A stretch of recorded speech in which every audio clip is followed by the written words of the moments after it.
नमस्कार दोस्तों, स्वागत है आपका वन में। हम अध्याय 1 पढ़ रहे हैं, वर्ग एवं घन। वर्ग यानी किसी संख्या का के घात में 2, यानी इसका मतलब हुआ a गुना a, ये हुआ वर्ग, किसी संख्या का वर्ग। उसके पश्चात हमने जाना वर्ग संख्या पूर्ण वर्ग संख्या है, कौन कौन सी संख्या है, कौन कौन सी पूर्ण वर्ग संख्या नहीं है, यह हमने जानने का प्रयास किया। पूर्ण वर्ग संख्या निकालने के लिए हमने अभाज्य गुणनखंड विधि का इस्तेमाल किया, फिर पाइथागोरस त्रिक हमने देखा, कुछ अभ्यासें की। उसके बाद प्रश्न वाली हम लोग 1.1 हमने समाप्त किया कल। अब हम आगे जानेंगे घन के विषय में। घन क्या होता है?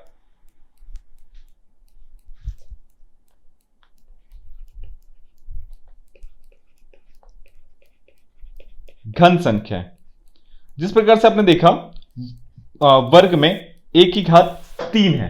कितना है? a की घात 3। तो घन संख्याओं में किसी संख्या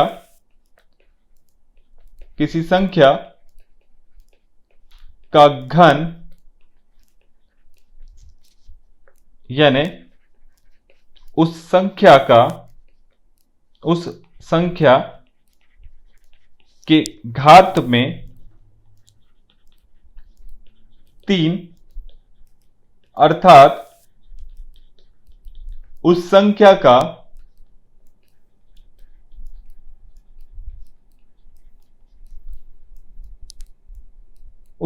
का अपने ही आप में 3 बार या आपस में 3 बार गुणा होना, यानी a का घन बराबर a की घात में 3, यानी a गुणा a। उदाहरण के माध्यम से हम समझते हैं। 2 का घन मतलब 2 की घात में 3, यानी 2 गुणा 3, यानी जी नहीं, ये गलत है। इसका मतलब होगा 2 गुना 2 गुना 2। ठीक है, तो इसका मतलब हुआ 6। जी नहीं, 6 नहीं हुआ। 2 दूना 4 और 4 दूना 8। कितना हुआ? 8। कितना हुआ? 2 का घन कितना हुआ? 8। उसी प्रकार से आप 3 का भी घन निकाल सकते हैं, 4 का घन निकाल सकते हैं, 5 का घन निकाल सकते हैं।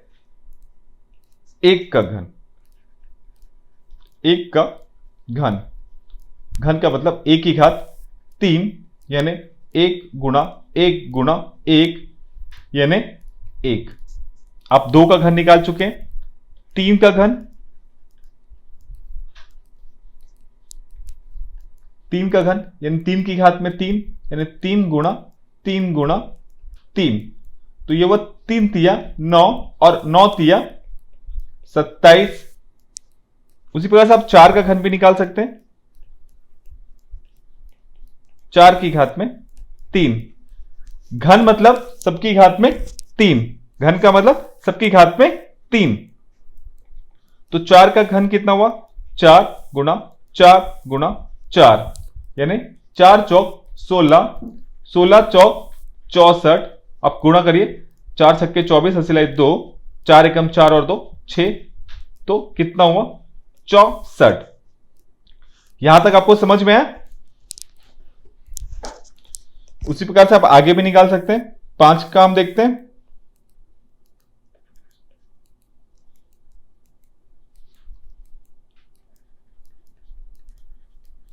5 का घन यानी 5 की घात में 3, यानी 5 गुणा 5, यानी 5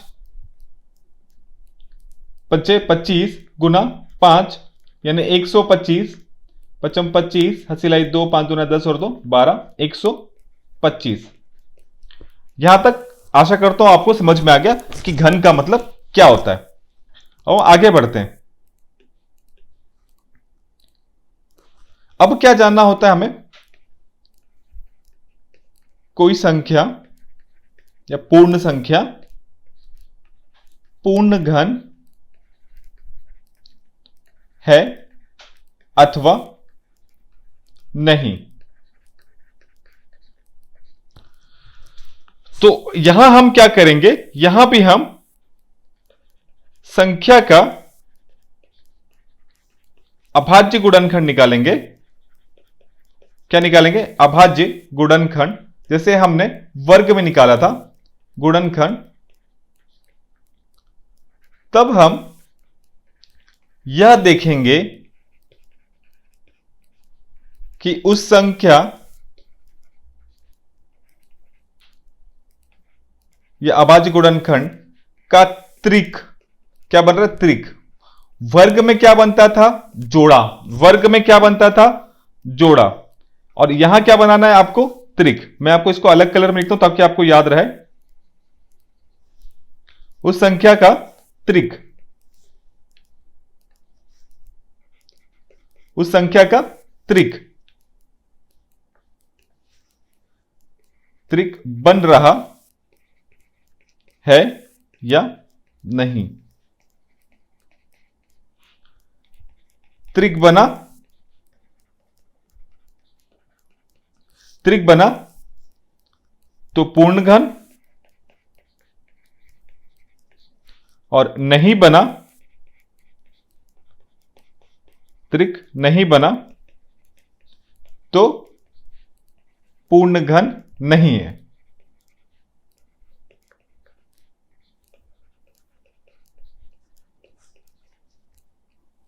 कुछ उदाहरण के माध्यम से समझते हैं हम।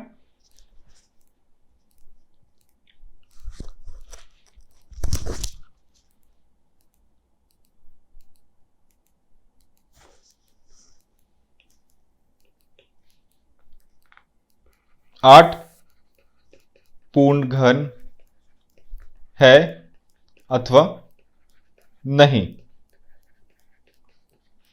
तो 8 का अभाज्य गुणनखंड क्या होगा? 2 गुणा 2 गुणा 2। यहां देखिए क्या बना? त्रिक। क्या बना? त्रिक। तो यह पूर्ण घन है। एक और उदाहरण देखते हैं हम। 24। तो 24 का अभाज्य गुणनखंड हम निकालेंगे।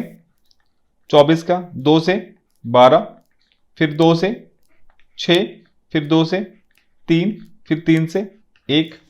कितना है आपके पास? 2 गुणा 2 गुणा 2 गुणा 3। यहां देखिए 2 की त्रिक बनी और 3 का त्रिक नहीं बना।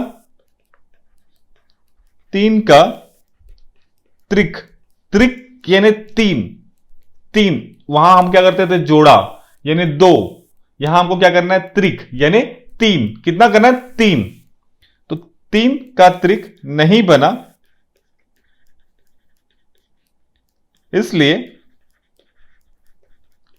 पूर्ण घन नहीं है।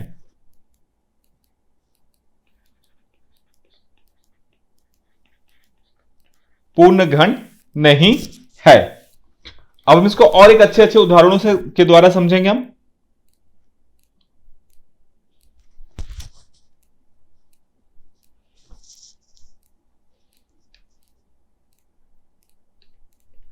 जो बुक में दिया गया है, उदाहरण नंबर 1,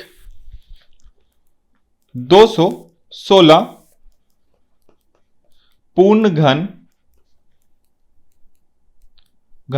संख्या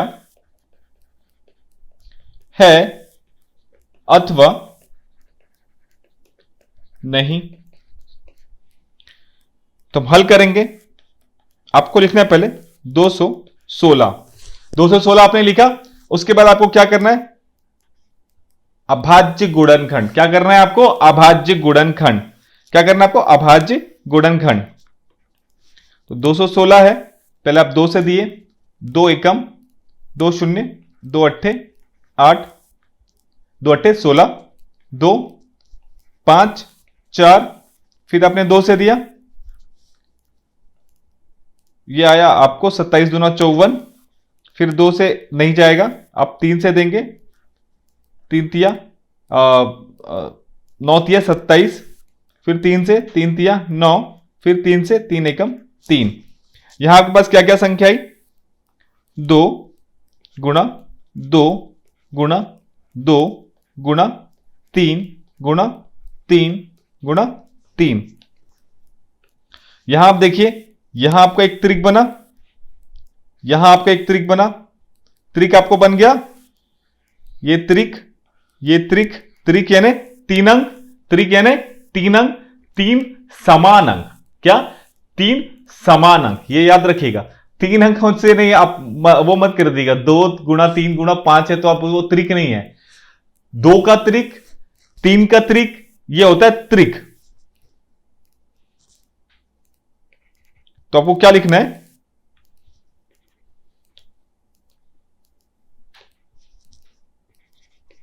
यहां त्रिक बन रहा है, आप ऐसा भी लिख सकते हैं 2 का त्रिक बन रहा है, 3 का त्रिक बन रहा है। आप यहां सीधा ऐसे भी लिख सकते हैं, दो यहां त्रिक बन रहा है, इसलिए 216 पूर्ण घन संख्या है। ठीक है, अब मैं एक और उदाहरण देखते हैं, उदाहरण नंबर 6, माफ कीजिएगा, उदाहरण नंबर 2।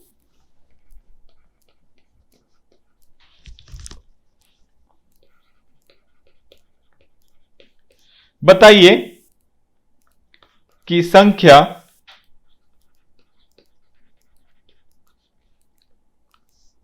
2 3 6 2 5 पूर्ण घन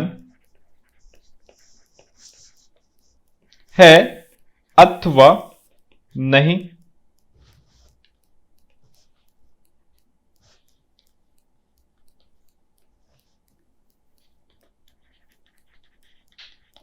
यह आपसे पूछ रहा है प्रश्न, आपको हल लिखना है। क्या लिखना है आपको? 23,625। अब आपको इसका क्या निकालना है? अभाज्य गुणनखंड। क्या निकालना है आपको? अभाज्य गुणनखंड।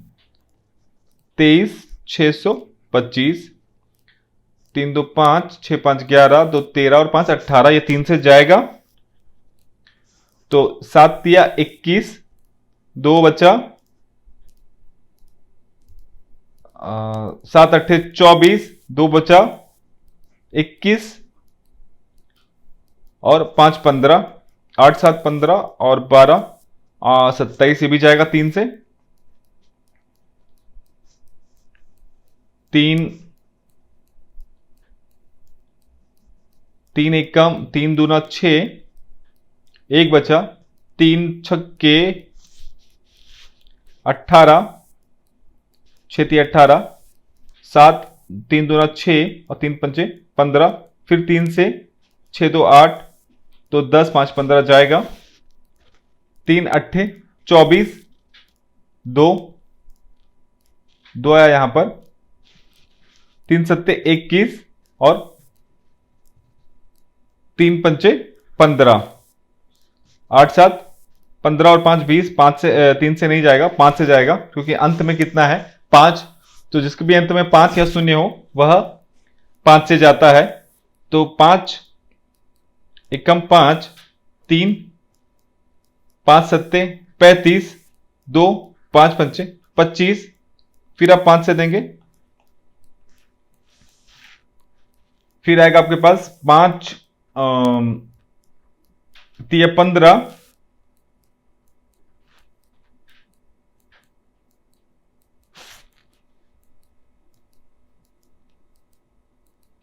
5 तिया 15 और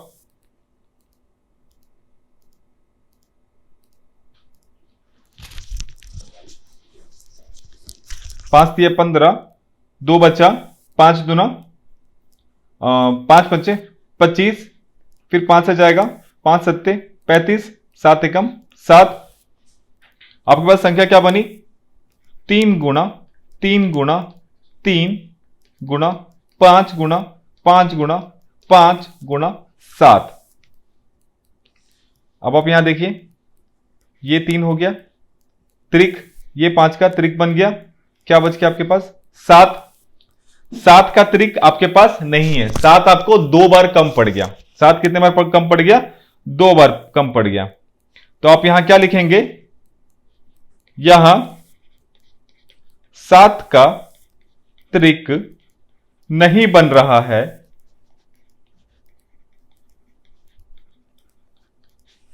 नहीं बन रहा है, यहां 7 का त्रिक नहीं बन रहा है, इसलिए संख्या पूर्ण घन संख्या नहीं है।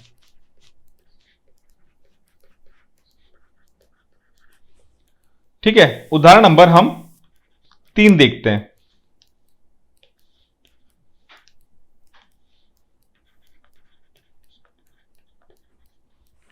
अब यहां फिर से आ गई संख्या, आप देखेंगे हमें, आपको वर्ग में याद होगा, वह छोटी से छोटी संख्या ज्ञात कीजिए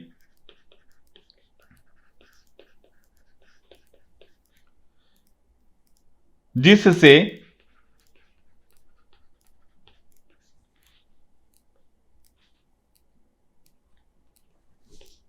68600 में गुणा करने से, देखिए यहां पर क्या गया? गुणा।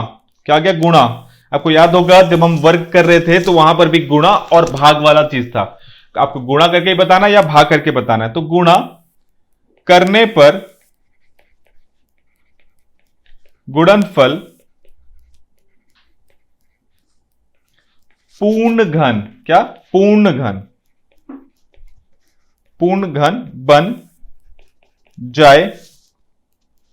अब आपको क्या करना है? पहले लिखना है हल, फिर आपको क्या करना है? 68600 का क्या निकालना है आपको? हम क्या निकालते हैं? अभाज्य गुणनखंड। 68600, 2 से हमने दिया, 2 तिया 6, 2 चौक 8, 2 तिया 600, फिर आपने 2 से दिया, 2 एकम 2, 2 सत्ते 14, 2 एकम 2, 2 पंचे 10, 0, फिर आपने 2 से दिया, 2 अट्ठे 16, 2 पंचे 10, 2 सत्ते 14 और 2 पंचे 10। अब आप 5 से देंगे, 5 एकम 5, 5 एकम 5, 5 सत्ते 35, 5 एकम 5, 5 सत्ते 35, 5 एकम 5 और 5 पचे 25। फिर आप 5 से देंगे, 5 तिया 15, 2, 5 चौक 20 और 5 तिया 15। 343 एक संख्या है, आपको हमेशा याद रखनी होगी, मगर मैं फिर भी आपको बताऊंगा। 343 आप देंगे 7 से, क्योंकि ये 3 से तो जाएगा नहीं, 3 और 4 7 और 3 9, 5 से तो जाएगा नहीं, तो 7 से हम भाग देते हैं। तो हम 7 से भाग देंगे तो 7 तिया 21, 7 चौक 28, कितना बचा? 6 और 3 63, 7 निया 63, फिर आपने 7 से दिया तो 7 7 एकम। देखिए 343 मैंने आपको क्यों कहा वो आप समझिए।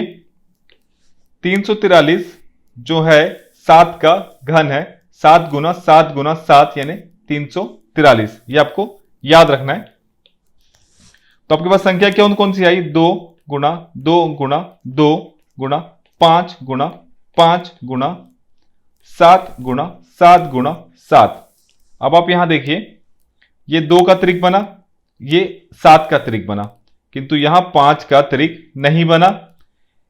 इन दोनों में ये जोड़ी बन गया। अगर इसमें मैं एक और 5 को गुणा कर देता, एक और 5 का गुणा कर देता तो ये त्रिक बन जाता, 1 2 3 बन जाता।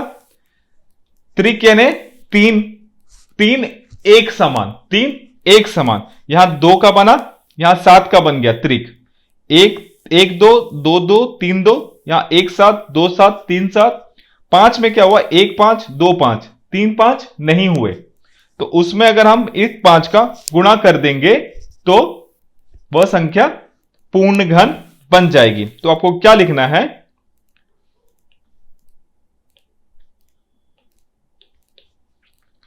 68,600 में 5 से गुणा करने पर गुणनफल पूर्ण घन बन जाएगा। इस संख्या में आप 5 से गुणा कर देंगे, देखिए एक ही 5 कम पड़ा, वो 5 से आप गुणा कर देंगे तो संख्या पूर्ण घन बन जाएगी।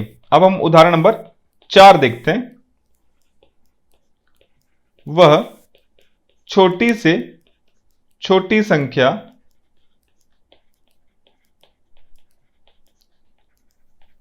ज्ञात कीजिए जिससे 40, 83, 75 में भाग